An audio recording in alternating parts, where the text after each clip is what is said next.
محبت او د هیبت د حاصلولو دپاره که د بسم الله الرحمن الرحیم د تعویض ولیکي او ځان سره وساتي، رب العالمین به یو ډیر عجیب قسم محبت تا درکي.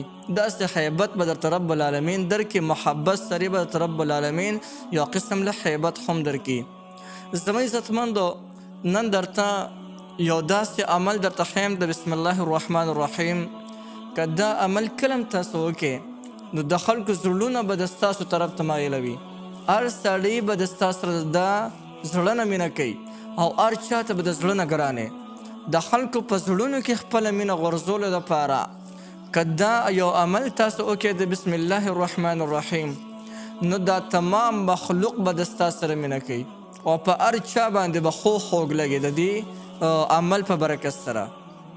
عزتمندو، دا یو داسې عمل دی چې د دې فوایدو نه به تاسو اله خبر شئ کله چې د دې عمل دا کومه وظیفه چې دا وظیفه تاسو شروع وکړئ. ډیر زیات عجیب قسم فواید او برکات به تاسو په خپله باندې ووینئ او سیبې کې. دا یو داسې زبردست عمل دی محترمو. که یو انسان داسې هغه وایي چې زما سره هېڅوک مینه نه کوي، نه را سره یو کس د محبت په نظر باندې ګوري او نه را سره یو کس مینه کوي، نه مې څوک قدر کوي، که هغه دا یو عمل شروع وکړي انشاءالله د دې عمل په برکت باندې به د خلکو په زړونو کې قدرتي طور سره د دې انسان سره مینه پیدا شي. یعنې د انسان به د ټولو خلکو په نظر کې درون وي. او که یو کس باندې خلک اعتماد نه کوي، یکې تنخوا وي، نو که هغه کس هم دا یو عمل وکړي نو معاشرې کې به د لوی عزت خاوند شي. هر سړی به بیا په ده باندې اعتماد کوي. د اعتماد د حاصلولو دپاره هم دا وظیفه یو ښه کافي اثر لري. دې نه علاوه یو کس دی او هغه په معاشرې کې هېڅ حیثیت نشته، نه رعب شته او نه خیبه شته. که څه حکم وکړي هغه حکم یې هم نه منظوریږي او چې څه خبره وکړي نو هغې ته هېڅوک پام نه کوي، څوک ورته توجه قدرې هم نه کوي. نو که هغه رونه او هغه خویندې هغې هم د عمل وکړي نو رب العالمین به ورته یو داسې رعب او داسې رعب داب او هیبت به ورته رب العالمین ورکړي چې هر یو انسان به د ده هر یو خبره د زړه نه مني او د زړه نه به د سره مینه هم کوي او بله خبره چې د ده نه به د انسان یریږي، داسې هیبت ورته رب العالمین ورکړي. نو د خلکو په زړونو کې د هیبت غورځولو او د محبت د پیدا کولو دپاره په دې بسم الله شریف په دې عمل کې یو ډېر لوی پاور پروت دی. نو راځئ محترمو، د دې وظیفې کولو طریقه درته ښیم چې د دې عمل هغه طریقه درته ښیم چې بسم الله الرحمن الرحیم دا به په څنګه طریقې سره موږ استعمالو او د دې د تعویض به څنګه لیکو.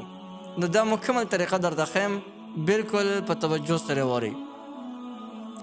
تاسو به یو پاک کاغذ یا یو پاکه ټوکړه راوالئ او په هغې باندې به 615 مرتبه 615 کرته به بسم الله الرحمن الرحیم ولیکئ او دا به بیا د ځان سره وساتئ.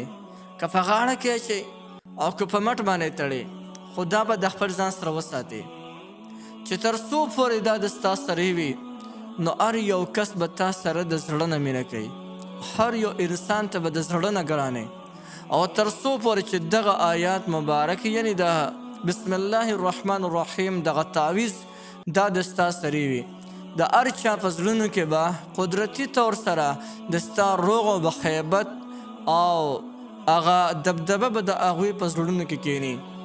نو هغه خلکه چې په معاشرې کې د هغوی قدر ختم شوي، معاشرې کې د هغوی هېڅ حیثیت نه وي، هېڅ یو کس هغوی ته د قدر او د عزت په نظر باندې نه ګوري.